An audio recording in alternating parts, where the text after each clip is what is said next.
today's news, government hands over 4 uninhabited islands to 3 councils in a landmark decentralization initiative. Deputy Parliament Speaker appeals to Maldivian media outlets to avoid publishing misleading and controversial news. And Maldives is set to launch a new brand identity and participate in international seafood fairs to promote its fisheries globally.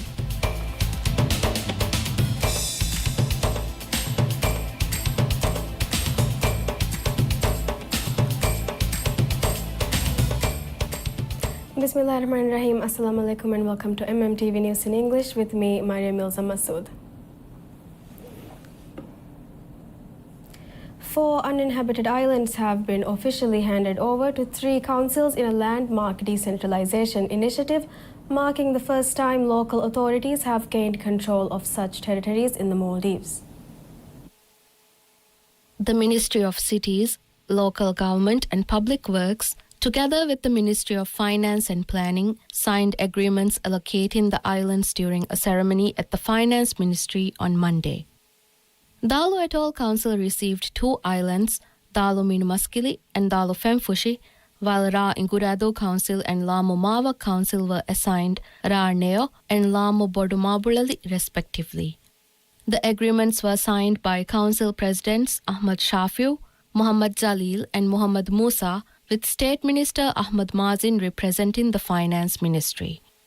Speaking at the ceremony, Minister of Cities Adam Sharif Umar outlined how the initiative aligns with President Dr. Muhammad Muizzu's vision to strengthen local governance. He noted that extensive regulatory and policy changes were required to implement the program. The 4 islands were selected from applications submitted in the first round of a broader scheme that will eventually see 28 uninhabited islands transferred to public control. The initiative aims to boost economic activities for communities with limited land while increasing councils' financial autonomy. Minister Sharif explained that this marks the first instance of the country's most valuable assets being decentralized and transferred to public control. He emphasized that the management structure ensures direct public benefit through community participation. The opportunity remains open for other councils to apply for control of uninhabited islands. The initiative forms part of President Dr. Muizzu's 100-day pledges to strengthen the country's decentralization system. This milestone development is the first instance of uninhabited islands outside council jurisdiction being allocated to local governance bodies in the Maldives' history of decentralization. Deputy Speaker of Parliament Ahmad Nazim appeals to Maldivian media outlets to avoid publishing misleading and controversial news that could distort public understanding. This appeal comes after several media outlets potentially misrepresented comments from his interview with Sun Online on January 25 regarding media regulation. In a statement released on Sunday, Nazim emphasized his commitment to media freedom and acknowledged the media's position as a powerful, independent entity and its fundamental role in democratic society. Reflecting on his parliamentary career, Nazim highlighted his advocacy for public interest and rights protection. He particularly noted his role in drafting the Maldives Civil Service Act, which aimed to shield the civil service from political influence during the introduction of political parties to the Maldives. Regarding media regulation, Nazim explained that the Maldives currently maintains 2 regulatory institutions, which he suggested are operating suboptimally. He noted that these institutions, which receive over 18 million rupiah from the state budget in 2024, represents a duplication of state resources without producing effective results.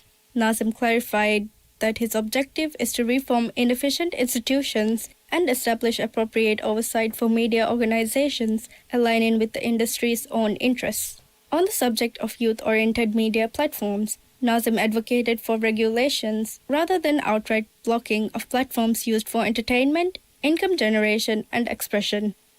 He stressed the importance of maintaining dignity and honor in platform usage while noting the current absence of legal frameworks in the Maldives for addressing harm caused through these mediums. Drawing international comparisons, Nazim observed that many countries are currently developing and implementing similar regulatory frameworks. Drawing international comparisons, Nazim observed that many countries are currently developing and implementing similar regulatory frameworks. He emphasized the growing importance of establishing comprehensive legal structures, particularly given the advancement of technologies such as artificial intelligence. The statement concluded with Nazim reiterating his appeal to media outlets to maintain truthful and responsible reporting practices that avoid misleading the public. The government has also dismissed speculation about the new media regulation legislation, with President's Office spokesperson Hina Walid confirming no such plans exist. Hina emphasized the administration's dedication to maintaining press freedom through self-regulation, stating that no media control bill is on the government's agenda. President Dr. Mohammad Muiz has appointed Moumina Wahid as the Vice President of the Human Rights Commission of the Maldives HRCM on January 26. Moumina Wahid, a seasoned expert in human rights and governance, holds 2 master's degrees from the University of Sydney, Australia, one in human rights and democratization and another in criminology. She has been a member of HRCM since 2020, during which she also served as acting secretary of the commission. The vice presidency became vacant after the resignation of Dr. Ahmad Adham, creating the need for a new appointment. Moumina's nomination was met with unanimous approval from all members of parliament who participated in the vote, reflecting strong support for her leadership. Beyond her work with HRCM, Moumina's career has spanned multiple roles, including serving as a development consultant for the Ministry of Economic Development and Trade. Moumina will work alongside HRCM President Mariam Muna and fellow members Aminat Shifat, Abdul Razzaq, Samau Ahmad Najib and Ismail Habib.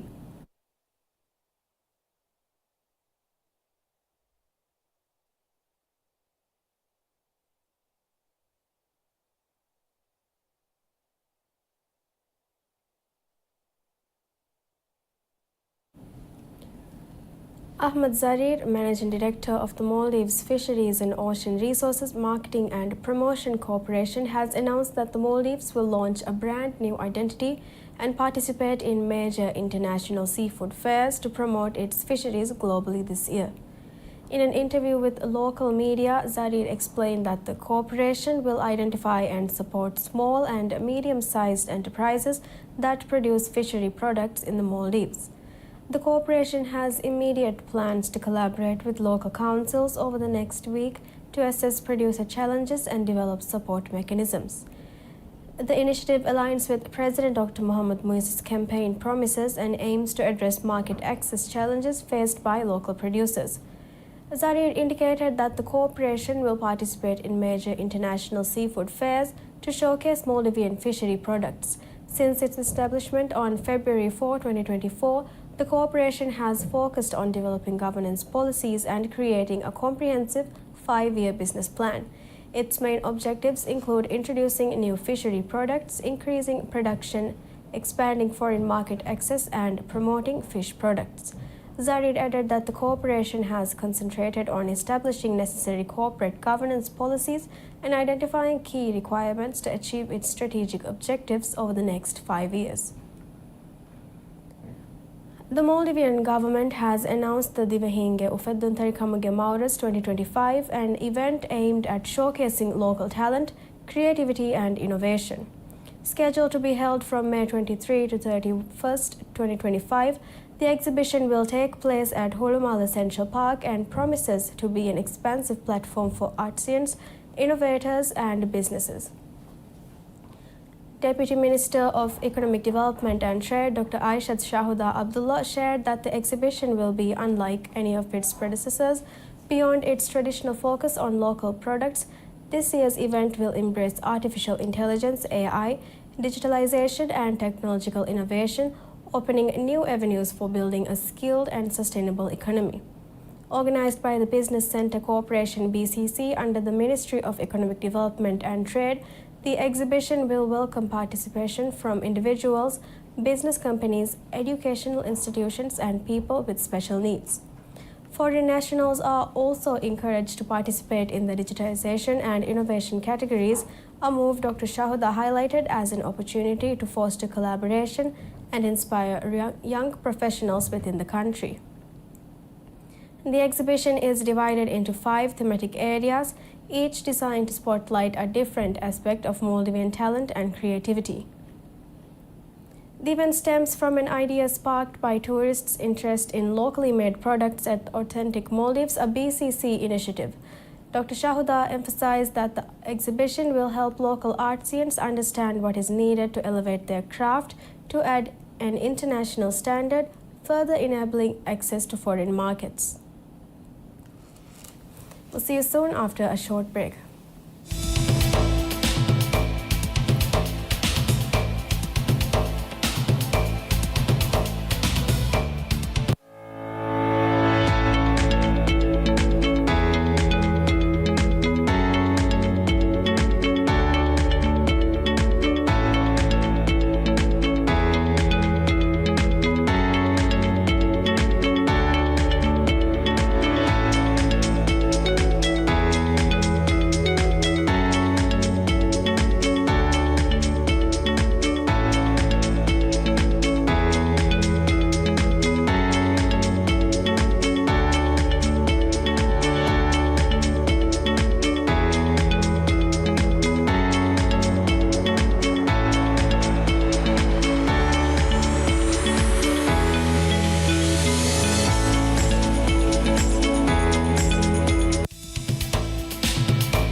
Welcome back to MMTV News in English.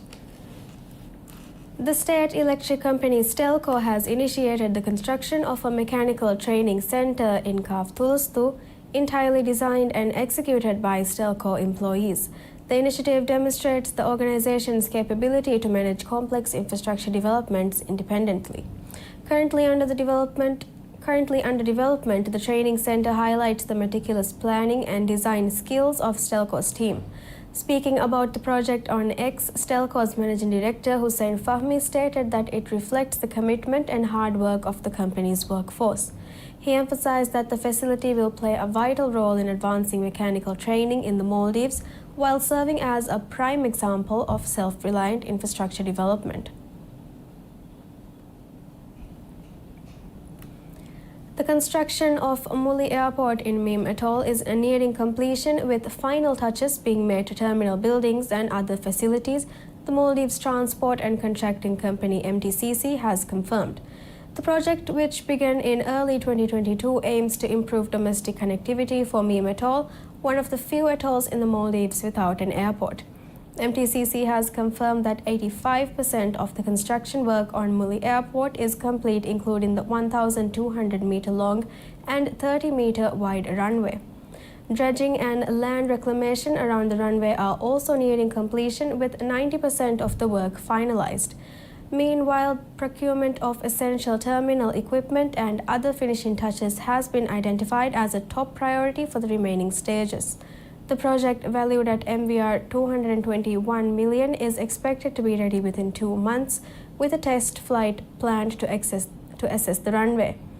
Once operational, the airport will cater to domestic flights, providing vital connectivity for the atoll's 8 inhabited islands and its population of under 8,000.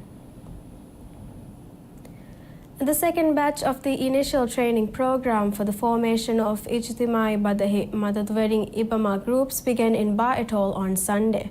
The 5-day program is scheduled to run from January 26 to 30, 2025. Participants in this batch include members from Domfanu, Kihadu, Kudarikilu, Kendu, Daravandu, and Kamadu in Ba Atoll. Additionally, Ibama members who were unable to complete the first batch of training are also taking part in this session. The training program is divided into 2 components. The theoretical sessions are being conducted in Ba Edafushi, while the practical sessions will take place across the 6 participating islands. A total of 33 stakeholders, including representatives from local councils, women's development committees, schools, healthcare facilities, and the police, are actively participating in the program. IBAMA is a community-level multi-sectoral mechanism designed to identify vulnerable children and families and connect them with necessary services. The initiative facilitates coordination among social service providers, including education, health, police, social workers, and local councils. The Maldives Transport and Contracting Company MTCC has signed a contract with the Garfalif Devadu Council to carry out additional works at the Devadu football ground.